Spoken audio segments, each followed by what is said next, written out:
show cause hearing for the Shamrock Pub was the center of the Selectmen's meeting Tuesday night. Detective Brendan Green reads the report.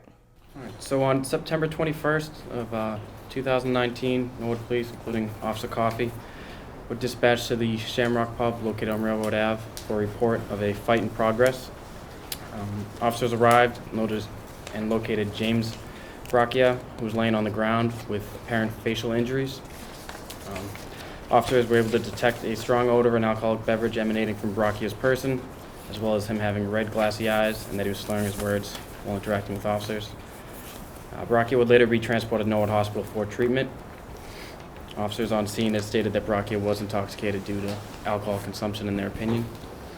Officers stayed on scene and spoke with multiple witnesses, and it was determined that Braccia was working as the bartender at the Shamrock Pub that night. He had gotten into a physical altercation with one of the customers. During the altercation, Braccia had brandished a hammer towards that customer and as well as another customer.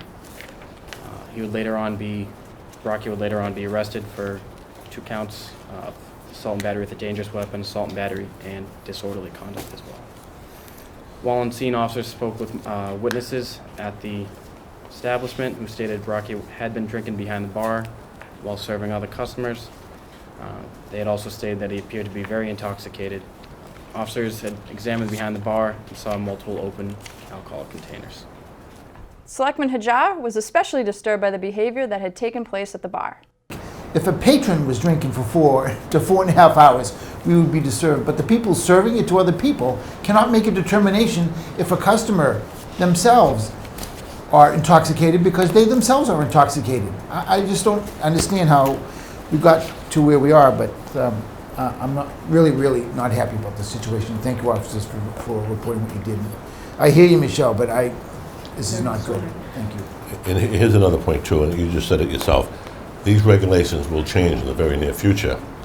But at this point in time, at the time this actual situation occurred, there was nothing in our rules and regulations that stipulate anything about bartenders drinking behind the bar, whether it's 1 or 10 drinks. And I think counsel has somewhat stipulated the fact, to his knowledge, his legal profession knowledge, there is nothing that he knows of that covers this. While the board doesn't condone the behavior that took place, the only action that could be taken was to recommend a written warning to be issued to the Shamrock. Also that evening, the Board of Selectmen appointed Amy Finkston to the Norwood Cultural Council, filling the open seat for a complete council of 9 members. Mark Ryan also appeared before the board to submit his monthly report. The Selectmen will meet again Tuesday, November 19th. Also Tuesday night, the Trails Advisory Committee met and continued to discuss the current trails here in Norwood. The committee reviewed the most recently completed walk between the Willett and Father Max. The purpose of the walk was to update the trail mapping. The committee is planning to have 2 more walks on November 16th at Ellis Pond and at the pumping station area. The Trails Advisory Committee will meet again on November 26th. The last meeting Tuesday night was the Library Board of Trustees. The meeting began with the approval of the consent agenda and a review of old business. During old business, the board discussed the noise in the library, a new microfilm device, and the grandfather clock repair. The board then reviewed the FY19 and 20 statistical reports and discussed their new business. The next meeting of the Library Board of Trustees will be December 10th. The Community Preservation Committee met in Town Hall Wednesday night. The meeting began with minute approvals from previous meetings, and speakers such as Travis Farley from the Rec Department and committee member Joe Greeley spoke on some ongoing projects such as the Bond Street Playground and the Chapel Project. The CPC Treasurer also discussed the financial plan with the committee.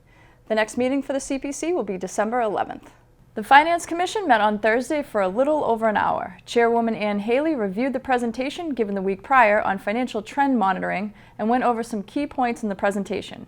Committee member Kelly Newmy selected certain elements to monitor based on the information given from the previous presentation, such as net property tax collected and pension and OPEB liability. Newmy notes the value of having such a system that allows the general public to be as informed as possible.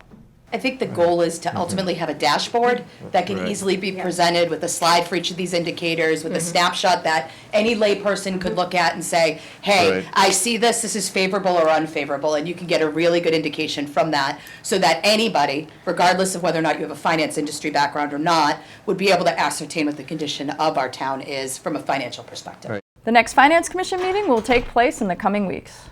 For complete government coverage, tune into the NCM Government Channel or watch it on demand at nordcommunitymedia.org.